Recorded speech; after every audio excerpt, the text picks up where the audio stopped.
What's going on, Tricology family, and welcome back to another episode of the Tricology News Talk. Now, normally, I usually release an episode like during the weekend, but of course, that this weekend was my birthday weekend, so I kind of get myself like the week off. But at least you still going to be getting some news. So this episode will be posted at like during the week, but you will be getting a poster this week, and then we'll go back to posting at our regular schedule like during the weekend. But this will be a good time just to catch y'all up with some news and updates before we go into more news and updates for this upcoming weekend. So just to keep you guys up to date. But yeah, we got some new worthy updates for y'all today, and also we got a movie review for you guys today. So let's not waste time. Let's get started with the news. So as you guys already know, we are finishing with February, and we're going to be going into March. Now, for the month of March, we got a whole lineup of upcoming movies that are coming up. So in the first week of March, we got Creed 3. Then you got Operation Fortune. Then the following, and then the week after that, we got that 65. Then you got Scream 6. And then the following week, after that is Shazam, Fury of the Gods. Then the week after that, we got John Wick, Chapter 4. Then the week after that, we have the Dungeons and Dragons, Among Thieves, and also lastly, A Good Person. So, out of those 8 movies, which one are you most looking forward to? So let me know in the comments below which one of those upcoming movies in March that you're looking forward to. Me personally, I'm looking forward to Creed 3, 65, Scream 6, Shazam, and John Wick Chapter 4. Those are my anticipated movies for this year in March. So but again, let me know in the comments below, and I'll probably do a poll, and let me know what are your thoughts on the upcoming movies that are coming out in March. What are you most anticipated for? So that's that. Moving on, we got some numbers for Ant-Man and the Wasp: Quantumania. So they exceeded box office expectations, but was it good enough? So Ant-Man and the Wasp: Quantumania has box office buzzing with a $120 million debut over the President's Day weekend. So that's the domestic numbers as far as concerned. But let's go over some other numbers here. So let's go say like Black Panther: Wakanda Forever. It made $181 million domestically in their opening weekend. Thor: Love and Thunder made $144 million domestically in their opening weekend. So the ones I'm reading to right now is just basically domestic box office. It does not count all the other international box office. So we're only reading from the domestic box office standpoint. So as we continue on, so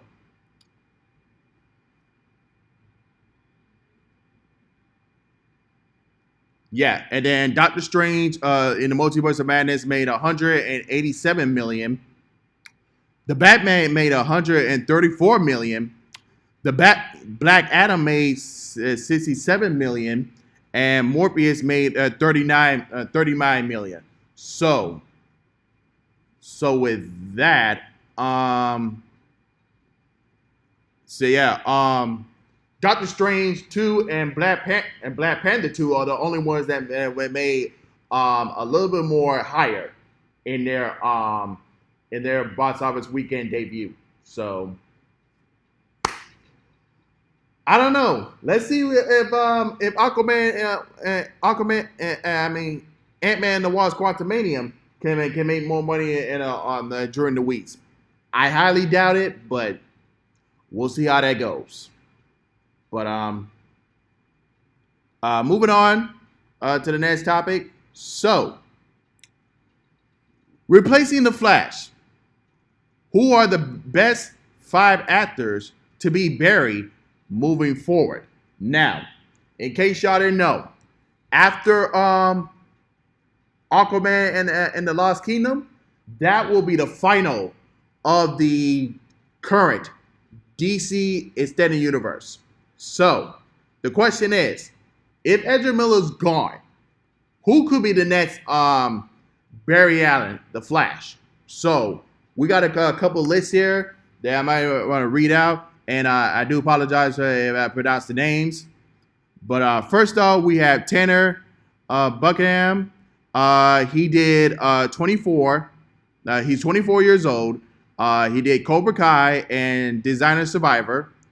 We got KJ Appa, 25 years old. He did Riverdale, Shortland, and Shortland Streets. Next on there, we got Noah Segan, Miami native, who was Adam Smasher in Black Adam. So he's currently 26 years old, and of course he did Black Adam and the Recruit that's on Netflix. So that's 3 there. Fourth one, we got Shamim Moore. Now, I don't see him being Barry Allen, but I definitely can see him as Wally West. But yeah, 27 years old, did Dope, The Get Out, and then it was the voice of Miles Morales in Spider-Man into the Spider-Verse. So yeah. And then finally, you have Timothy Cutterman, who is also 27 years old. Of course, you know them in Dune, Bones and All, and Call Me by Your Name. So those are the interesting names. So let me know in the comments below if who you think should be the next Barry Allen, aka the Flash, after if Ezra Miller will be gone. So. Yeah, let me know in the comments below about what you guys think. But yeah, moving on. Insiders saying that Aquaman 2 is terrible. Let's see what one insider has to say. I personally only saw a few minutes, and honestly, I like what I saw, but the folks I talked to that have seen the whole thing isn't really encouraging me. Really disappointing. Was said more than once. Now, coming out of this, this is a lot of possibilities. It could be that maybe the test screen was really bad. Maybe they need to fix out some stuff. Or maybe they're probably going to boycott the film just because of Amber Heard and her drama we've been doing with Johnny Depp. So this could be a lot of reasons why the test screening went bad. But I don't know. But let me read another one. And this is coming from Jeff Snyder. It says, I heard it was terrible. And that's why Momoa is going to be Lobo moving forward. But they can't say that yet because then it will be a lame duck. And DC is hoping to write another billion out of the box office. The first one was awful too. So another huge surprise. Whoa. Hold up, man. The first one was really good. So if we're counting numbers here, the very first Aquaman and the very first Wonder Woman were the only two that I know that made $1 billion in the box office from the DC Extended Universe. Those are the only 2 movies I know that made $1 billion. So I don't know what he's talking about the first one. The first one was really great. Okay, so, but hey, But that's my opinion. So I'm really concerned on what the second movie is going to be, and I hope James Wan knows about what he's doing. So that's all I can say. But moving on, Shazam 2 box office looking blink. Project lower predicted to be lower than the first film. So I have a list of predicted movies. What's gonna happen? So it tells me that Shazam and Shazam Fury of the Gods is gonna make between 43 and 52 million on opening night, and then 101 through 136 million on its opening weekend. So that's the prediction here that I'm getting here, reading from the Box Office Pro. So let's see what they're gonna do on their opening weekend. So are they gonna exceed expectations? I don't know, but we'll see from then. And then last piece of news for you guys today. So it says, what upcoming MCU movies could Spider-Man appear in? So I'm gonna read down the list, and I'm gonna give you my yes or no answer. So you gotta kind of get my opinion. So starting off with Secret Invasions, no. Guardians of the Galaxy Volume 3, no. Loki Season 2, no. The Marvels, no. X-Men 97, no. What If Season 2, yes. Echo, no.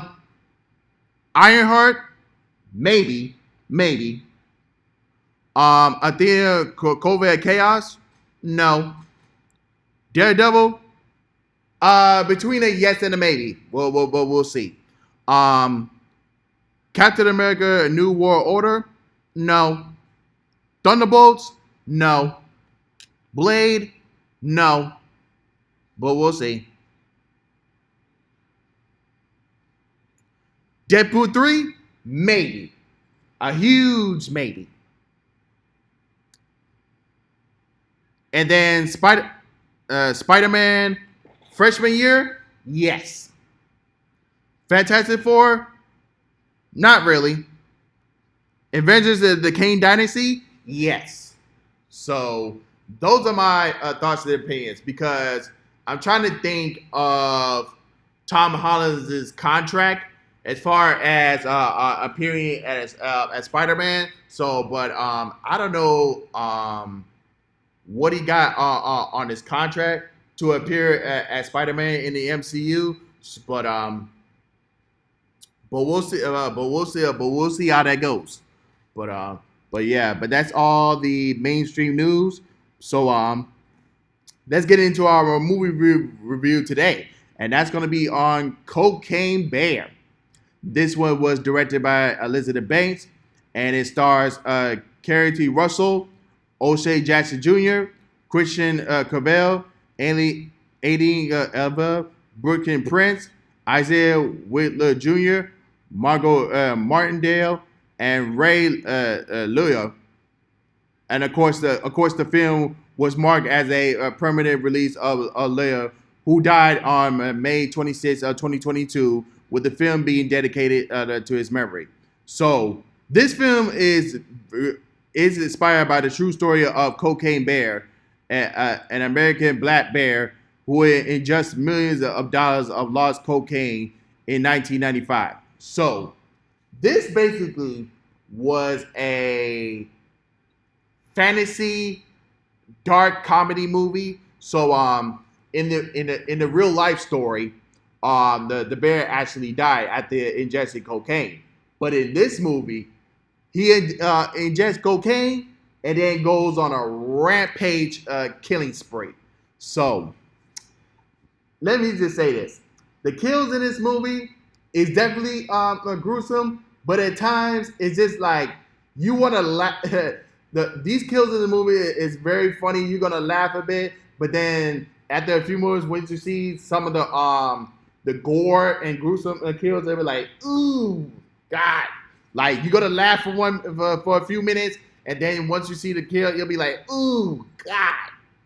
Yeah, but that's the kind of vibe I got for this movie. It was very entertaining. The kills were was very gruesome. So but yeah, so yeah, it was great. It was definitely a guilty pleasure type of movie. It was very entertaining, and yeah, it was.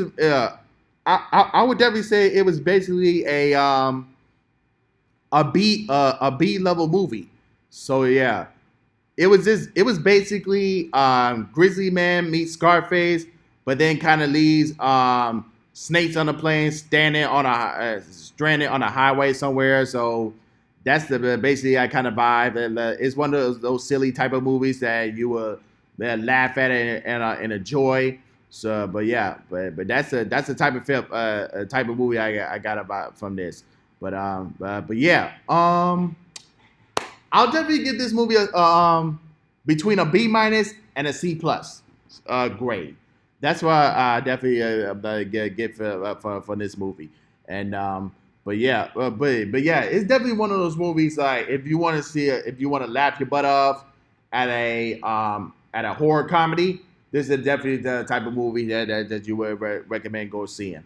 But yeah, but that's all I have for you guys today. So let me know in the comments below what are your thoughts and opinions that I talked about on this episode. And don't forget to if you watch me on YouTube, don't forget to like, comment, share, subscribe, and hit the notification bell when new videos are uploaded. And of course, if you're listening to Spotify, Anchor, Google Podcasts, Apple Podcasts, or any other streaming podcast streaming platform, don't forget to follow me there as well.